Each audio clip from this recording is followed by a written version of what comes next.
Aujourd'hui, on est à Brest et on va essayer le Birdie Fish S, le dernier dériveur à foil de Birdie Fish. C'est ce qu'on appelle un catboat, c'est un bateau qui est gréé juste avec une grande voile qui est fait pour être manœuvré en solo. On va tester ce dériveur qui s'annonce être très rigolo. Ok, ça accélère là, ouah, c'est incroyable. Est-ce que je vais réussir à voler facilement avec? Dans la risée, c'est parti tout seul, il y a quand même de l'air cet après-midi. Est-ce que c'est facile à prendre en main? Je commence à avoir des sensations sur le bateau, deuxième décollage. Est-ce que j'arriverai même peut-être à aller jusqu'à un falling jibe? Il me chauffe pour le falling jibe. J'essaie de reprendre de la vitesse, je vais le tenter. On découvre tout ça dans cette vidéo et on finira même par toutes les spécificités, le prix, tous les détails du bateau. C'est parti! Le Birdie Fish S, c'est un dériveur à foil qui est fait pour pouvoir voler facilement, voler tôt, voler stable, pas aller très vite, mais c'est pas le programme de ce Birdie Fish. Pour ça, il y a son grand frère avec lequel vous pouvez aller à près de 27 nœuds, donc vous avez largement de quoi vous amuser. Ici, les top speed, normalement, c'est pas fait pour aller à plus de 20 nœuds, on n'est pas là pour se faire peur, on est là pour se faire plaisir, on est là pour pouvoir faire des manœuvres aussi. Qui sait, peut-être que j'essaierai de faire un empannage en volant, ce qu'on appelle un falling jibe.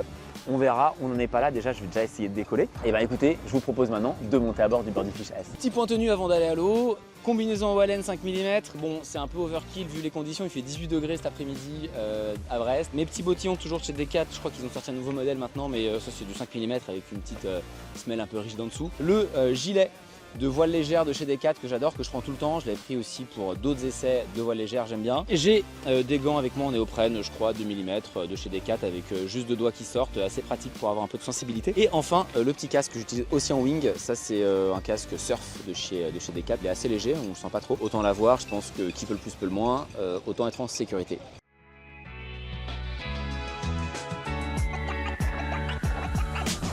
Premier bord à bord du Birdie Fish S. L'idée c'est de se mettre au travers. Là je suis trop en avant, donc je me mets en arrière. Parce que je vais réussir à décoller. Je prends les conseils aussi de mes amis derrière.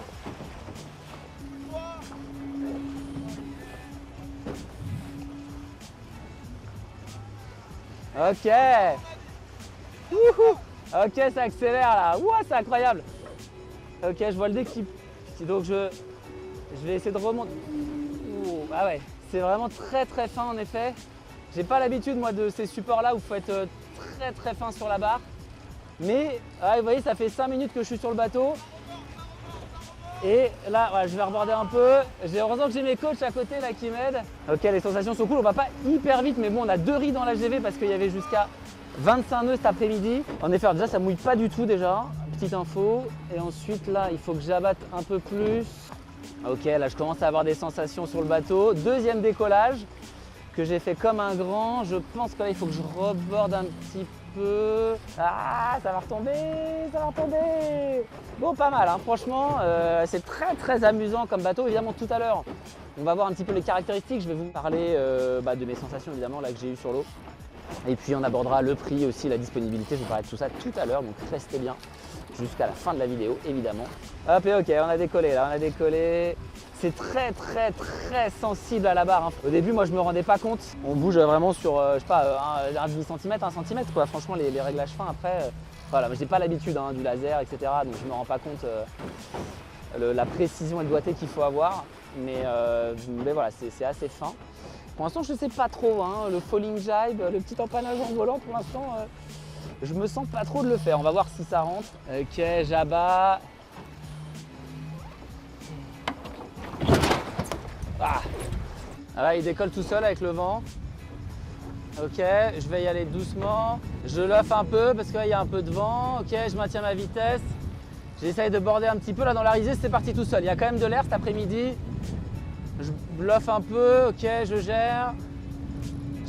Il n'est pas très à plat. Ah, j'ai les conseils du coach qui m'a dit si je suis en perte de vitesse, soit je reborde, soit je réabasse, ce qui paraît sans doute très sensé. Enfin, ce qui paraît assurément très sensé même. La pince de crabe, j'ai pas cette habitude moi de hop là, tac pour reprendre l'écoute. Mais c'est bien, on apprend. Bon, en tout cas, là, on arrive à décoller assez vite. Au bout de 10 minutes quand même, hein, c'est vrai que c'est très stable, on se fait pas peur. Je commence à comprendre un peu le jeu entre l'écoute de la GV, le fait d'abattre. Ok, là on a redécollé, faut être un peu... Ok, je me recule un peu parce que le nez avait tendance un peu à piquer, j'étais très avancé sur le bateau. Allez, ça reborde tout de suite. Doucement sur la barre. Ok, bonne sensation. Ouais, ok, là on y est là. Ah, c'est joueur, hein, c'est joueur. Hein, ok, là, je pense que c'est un peu mou, je board. Ok, là, c'est un peu plus fort. Je choque un peu. J'abats, pas forcément une très bonne idée. Je l'offre.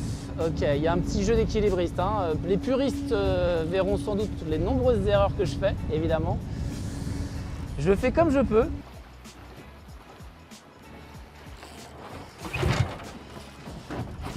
Hop là. Ok, je commence à avoir un petit peu mieux le bateau en main sur les séquences un petit peu d'empannage comme ça. Je borde, je l'offre un peu. Je suis un peu trop en avant, donc là je me recule un petit peu. Ok, et ben voilà, on a décollé. Je peux réabattre si je veux prendre de la vitesse. Je reprends de la vitesse, je borde. Ouais, voilà. Ah, ça va. Ah. C'est un peu moumou. Alors, en fait, les rails, c'est assez rafaleux. Donc, dans les risées, ça part tout de suite. Quand on est dans une molle, bah ouais, peut-être que les 2 ris, c'est évidemment peut-être pas assez. Mais dès qu'il y a une risée, ça part bien. Après, encore une fois, hein, j'ai pas de moyen de comparaison. Il me chauffe pour le falling jibe. J'essaie de reprendre de la vitesse, je vais le tenter. On va le tenter. Je reprends un peu de vitesse. D'étirer la barre gentiment. Tenir l'écoute. Tenir l'écoute. Ok, je suis en train de voler toujours. Ouais, je vole. Oh, ouais, ça vole, c'est passé le falling jibe. Ouais. Ça fait un quart d'heure que je suis sur le bateau et j'ai passé le falling jibe, c'est la folie. Bah franchement, c'est presque plus facile que de décoller, de passer le jibe. Franchement, j'ai cru que j'allais redescendre. Et non, en fait, mais ça, je me souviens quand on avait fait la présentation, je vous la remets d'ailleurs, hein, du Birdie Fish S au Grand Pavois. Il m'en avait parlé, Pierre, le boss. Il m'avait dit, en fait, l'avantage, c'est qu'une fois qu'il est en vol, volontairement, en fait, ils n'ont pas fait des foils Mach 12 parce qu'ils ont fait des foils qui portent, ce qui permet de maintenir le bateau à des vitesses faibles en vol. On a vu tout l'intérêt là dans le falling jibe. Ah, la folie, génial. Commence à me faire plaisir, je dois dire là. Je sais pas jusqu'à où trop je peux l'offer. C'est ça où je maîtrise pas trop encore. On n'est pas du tout vraiment au rappel. Hein. Là, moi, je suis vraiment assis de manière, vous avez vu, ouais, j'ai mis mes pieds dans les sangles au cas où, mais c'est plus parce qu'elles sont là et je me dis qu'il faut s'en servir. Mais je suis très droit en fait, je suis pas en train de me mettre au trapèze. C'est assez confortable en fait comme position. Ok, là ça commence à devenir propre, hein, les empannages archimédiens. Je fais un peu moins n'importe quoi, enfin, vu de mon niveau hein, en dériveur. Et c'est mou, J'ai l'impression que c'est la fin de la récréation. Hop là, merci à toi. Hop là, excuse-moi. C'est bon pour toi? Super. C'était bien sympa. Petit débrief à chaud, on vient de rentrer de l'essai en mer. Que vous dire de ce Birdie Fish S? Eh ben écoute, franchement très cool. Assez rapidement, j'ai réussi à voler. J'ai essayé d'appliquer les 2-3 tips qu'on m'a donnés. Rester travers, garder le bateau à plat, rechoquer un petit peu s'il commençait à prendre de la gîte pour le sentir accélérer. Ce que j'aime bien quand on vole, c'est qu'on est à plat. C'est assez sécurisant. En reculant s'il y a besoin un tout petit peu, par exemple si on voit que le nez est un peu bas sur l'eau, ben on recule un petit peu pour réguler l'assiette du Birdie Fish et ça se fait assez bien, c'est assez progressif hein. Le décollage en effet, on se fait pas peur. C'est plus moi le fait d'avoir été un peu brusque avec la barre qui m'a surpris. J'ai eu de la chance de réussir à faire ce jibe du premier coup en volant. Apparemment on pourra même aussi en faire à 2 sur ce bateau. On peut être jusqu'à 150 kg à bord du Birdie Fish. Et puis il y aura sans doute une option avec un petit foc à l'avant aussi qui devrait arriver. Et non, super sensation en effet. Là je pense que évidemment je suis pas expert des réglages du bateau, donc j'étais sans doute pas à la top speed du bateau. C'est un bateau qui est fait pour aller à environ une vingtaine de nœuds au max, hein. C'est pas fait pour aller non plus super vite, c'est pas le programme de ce modèle S. Je crois que le pari qu'a fait Birdie Fish de rendre ce bateau très accessible, c'est ça qui est bien. Le bateau est tout neuf, quand on est arrivé tout à l'heure, ils ont fini de le gréer. Jules est sorti avec, il bosse chez Birdie Fish pour le tester, il me l'a donné. Il n'y a pas de réglages qui ont été refaits dessus, donc sortie d'atelier, fabrication, gré, mis à l'eau, essai. Et ça s'est très bien fait.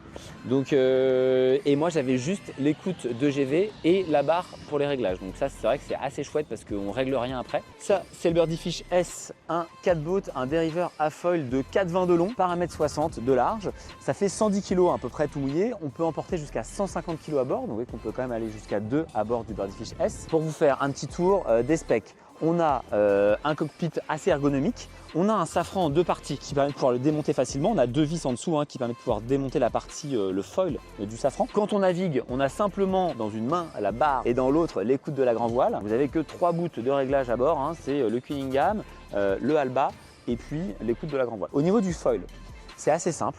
Une fois qu'on est en nave, on ne touche pas au foil. Quand on va mettre à l'eau le bateau, on va commencer d'abord par descendre à moitié le foil pour donner un peu de stabilité au bateau. On va descendre aussi un petit peu le safran. On va commencer à le mettre à moitié histoire d'avoir un petit peu de direction et que ça réponde à la barre pour pouvoir démarrer.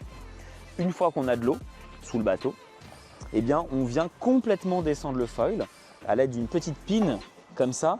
On va venir bloquer en position basse le foil. Idem au niveau du safran, on va venir descendre complètement le safran et on a de la même manière ici une petite pine qu'on vient mettre à travers des anneaux à œillet pour pouvoir venir bloquer le safran en position basse. Et enfin, lorsqu'on met à l'eau le bateau, ça c'est extrêmement pratique, on a une mise à l'eau qui est semi-intégrée. Le profil en aluminium rentre dans la coque, profite d'une partie ici qui est extrêmement rigide du Birdie Fish S puisque c'est l'endroit où il y a le puits de foil, donc ici c'est extrêmement rigide. Il y a une ouverture qui a été faite pour accueillir le profilé de la mise à l'eau. Et bien tout simplement, lorsqu'on va venir mettre à l'eau le bateau et qu'on a de l'eau jusque là, vous le voyez sur les images lorsque Jules a mis le bateau à l'eau, et bien après très facilement il va venir retirer les deux roues avec les profils en aluminium de la mise à l'eau et on va venir les mettre à l'avant dans ce sac ici qui permet d'avoir une mise à l'eau et une sortie d'eau extrêmement facilitée avec la mise à l'eau qui est intégrée au Birdie Fish. Ça je trouve ça assez ingénieux. Donc on l'a dit, de base, c'est un 4-boat, c'est-à-dire qu'il y a simplement une baume avec une grand voile, réglage facilité. Pour finir, vous devez vous demander combien coûte un Birdie Fish S. Eh bien écoutez, il est affiché à 16 800 € TTC. Après, ça va dépendre si vous voulez aussi une remorque de route, etc. pour le bateau. Mais en tout cas, ça, c'est le prix du Birdie Fish S. Les revendeurs, eh bien, vous trouverez toutes les informations sur le site de Birdie Fish. N'hésitez pas à me dire en commentaire s'il y a d'autres bateaux, d'autres unités, des dériveurs ou d'autres engins de plage ou autres que vous voulez que j'essaye. Et qui sait, je pourrais peut-être faire une vidéo dessus. Mettez-le moi en commentaire. J'espère que cet essai vous a plu. Je vous laisse sur des belles images de notre essai en mer tout à l'heure et je vous retrouve très bientôt pour une nouvelle vidéo.